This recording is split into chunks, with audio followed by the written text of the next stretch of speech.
আজকে 3 মাস 6 দিন পর, 3 মাস 6 দিন, হ্যাঁ ঠিকই শুনছেন, 3 মাস 6 দিন পর আজ এসএসসি সম্ভবত তাদের নীরবতা ভাঙলো এবং সেই নীরবতা ভেঙে প্রথম এজলাসে তারা প্রকৃত দাগী বা প্রকৃত অযোগ্য বা চিহ্নিত অযোগ্য তাদের সংখ্যা পেশ করলো মামলার সূত্রে।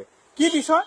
কারণ 48 ঘন্টা আগে এসএসসির নতুন যে নিয়োগ বিজ্ঞপ্তি ইতিমধ্যেই জারি হয়েছে, সেই বিজ্ঞপ্তি অনুযায়ী নবম, দশম এবং একাদশ, দ্বাদশ শ্রেণীর প্রায় 35,000 সহ শিক্ষক নিয়োগের প্রক্রিয়া শুরু করেছে, যার ফর্ম আহ্বান করা হচ্ছে। যারা ন্যূনতম যোগ্যতা মান পেরোবে তারা সেখানে আবেদন করতে পারবে এবং সেই আবেদন প্রক্রিয়ায় 48 ঘন্টা আগে বিচারপতি সৌগত ভট্টাচার্যের একক বেঞ্চ ইতিমধ্যেই রায় দিয়েছে কোনো অযোগ্য, অর্থাৎ কোনো চিহ্নিত অযোগ্য বা কোনো চিহ্নিত দাগী শিক্ষক বা শিক্ষিকা এই এসএসসির নতুন নিয়োগ প্রক্রিয়ায় ফর্ম ফিল আপ করার সুযোগ পাবে না, পরীক্ষায় তারা বসতে পারবে না। যদি কেউ ফর্ম ফিল আপ করে থাকে, আবেদন করে থাকে এসএসসির এই পোর্টালে, তাহলে ওই আবেদনটাও বাতিল করতে হবে স্কুল সার্ভিস কমিশনকে। এবং সেই নির্দেশ দেওয়ার পর কার্যত 24 ঘন্টা কাটতে না কাটতেই রায়ের ডিভিশন বেঞ্চে বিচারপতি সৌমেন সেন এবং বিচারপতি স্মিতা দাস দে এই ডিভিশন বেঞ্চে দৃষ্টি আকর্ষণ করে আপিল মামলা করে স্কুল সার্ভিস কমিশন এবং একই সঙ্গে রাজ্য সরকার। এবং সেই আপিল মামলা আজ শুনানি শুরু হয়। বিচারপতি সৌমেন সেনের ডিভিশন বেঞ্চে তার শুনানি শুরু হয় এবং সেই শুনানিতে দীর্ঘক্ষণ ধরে এসএসসির তরফে সিনিয়র অ্যাডভোকেট কল্যাণ বন্দ্যোপাধ্যায় সওয়াল করেন এবং সেই সওয়ালে দ্বিতীয়ার্ধে, প্রথমার্ধে তো প্রশ্ন ছিল এজলাসের, সেটা আমি একটু পরে আসছি, দ্বিতীয়ার্ধে এই সংখ্যাটা পেশ করলো এসএসসি তাদের আইনজীবীর মাধ্যমে। এবং সেক্ষেত্রে এসএসসির তরফে 3টে বিষয়কে সামনে রাখা হলো। মূলত এক, যে 2016 সালের এসএলএসটির পরীক্ষার মাধ্যমে শিক্ষক নিয়োগের যে প্রক্রিয়া হয়েছিল তাতে নবম, দশম এবং একাদশ, দ্বাদশে তাদের স্ক্রুটিনি অনুযায়ী চিহ্নিত দাগী শিক্ষক বা শিক্ষিকা সংখ্যাটা 1801। ঠিক শুনছেন, 1801 জন। এবং এই 1801 জনের মধ্যে, অর্থাৎ যারা চিহ্নিত অযোগ্য, তাদের মধ্যে ইতিমধ্যেই প্রায় 10% তার 180 জন আবেদন করেছে এই নতুন পরীক্ষায় বসতেছে, যেখানে 35,000 শিক্ষক নিয়োগের প্রক্রিয়া ইতিমধ্যে শুরু করেছে সুপ্রিম কোর্টের সূচি বা সময়সূচি বা তার ডেডলাইন মেনে, যে প্রক্রিয়াটা 31শে ডিসেম্বরের মধ্যে শেষ করার কথা। এখানেই আসছে যে বিষয়টা, যে প্রকৃত বা চিহ্নিত অযোগ্যের সংখ্যাটা এই প্রথম এজলাসে এসএসসি একটা নির্দিষ্ট ফিগার জানালো, যেটা 1801।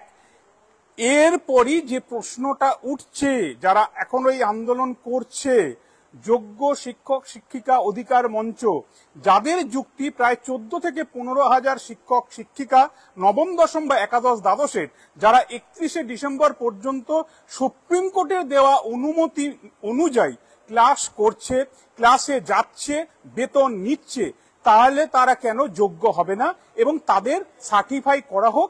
নতুবা তাদের এই যুক্তিও ছিল, তাহলে চিহ্নিত যারা অযোগ্য তাদের একটা তালিকা তৈরি করে দিক স্কুল সার্ভিস কমিশন, এই নামের ব্যক্তি প্রকৃত বা চিহ্নিত দাগী বা চিহ্নিত অযোগ্য, তাদের নামের তালিকা টাঙিয়ে দেওয়া হোক। জেলা ভিত্তিক হতে পারে বা সেন্ট্রালি স্কুল সার্ভিস কমিশন করতে পারে, কারণ এটাই প্রথম সেন্ট্রালি পরীক্ষা হয়েছিল, state level selection test, SSC তার অফিসে বা ওয়েবসাইটেও করতে পারে। সেই তালিকা কিন্তু প্রকাশিত হয়নি। এক্ষেত্রে বলে রাখি, আজ আদালতে বিচারপতি সৌমেন সেনের ডিভিশন বেঞ্চে যখন এসএসসি এই তথ্য দিচ্ছে, সেখানে কিন্তু কোনো তালিকা তুলে দেওয়া হয়নি, শুধুমাত্র এই সংখ্যাগুলোকে আদালতে বলা হয়েছে। কি ঘটলো? বিচারপতি সৌমেন সেন, প্রিজাইডিং জজ এই ডিভিশন বেঞ্চের সিনিয়র বিচারপতি, তিনি বললেন সংখ্যাটা আর একবার বলুন, অর্থাৎ এই 1801 জন চিহ্নিত অযোগ্য, এই সংখ্যা কতজন তাদের মধ্যে পরীক্ষা বসেছে সেটা তিনি নোট ডাউন করলেন, অর্থাৎ লিখে নিলেন। এরপরে বিচারপতি একটা ছোট্ট প্রশ্ন ছেড়েছেন এসএসসির উদ্দেশ্যে। যিনি বিচারপতি সেন জানতে চাইলেন এসএসসির কাছে, এই যে সংখ্যাটা বলছেন 1801, নবম, দশম, একাদশ, দ্বাদশের চিহ্নিত অযোগ্য শিক্ষক বা শিক্ষিকা, এটা কি সেগ্রিগেশন করা সম্ভব হয়েছে? অর্থাৎ এই সংখ্যাটা কি চিহ্নিতকরণ করা সম্ভব হয়ে গেছে বা পৃথকীকরণ করা সম্ভব হয়েছে মূল থেকে? এসএসসির উত্তর, ছোট্ট উত্তর ইয়েস বা হ্যাঁ। এই জায়গাতেই প্রশ্ন আসছে, তাহলে চিহ্নিত দাগি চিহ্নিত হয়ে গেছে, অর্থাৎ চিহ্নিত অযোগ্য চিহ্নিত হয়ে গেছে। এই অবস্থায় তাহলে কি যোগ্য অযোগ্য এই পৃথকীকরণ এখনো করা যাবে, যেটা সুপ্রিম কোর্টের রিভিউ পিটিশনের মাধ্যমে এই যারা চাকরি হারিয়েছেন, যারা নিজেরা যোগ্য হয়েও চাকরি হারিয়েছেন বলে দাবি করছেন, তাদের করা রিভিউ মামলা এটা কোনো প্রভাব ফেলবে? অনেকে আশায় বুক বাঁধছেন। কি হয় সেটার জন্য অবশ্যই জুলাই মাসের তৃতীয় সপ্তাহের দিকে আমাদের নজর রাখতে হবে শীর্ষ আদালতে।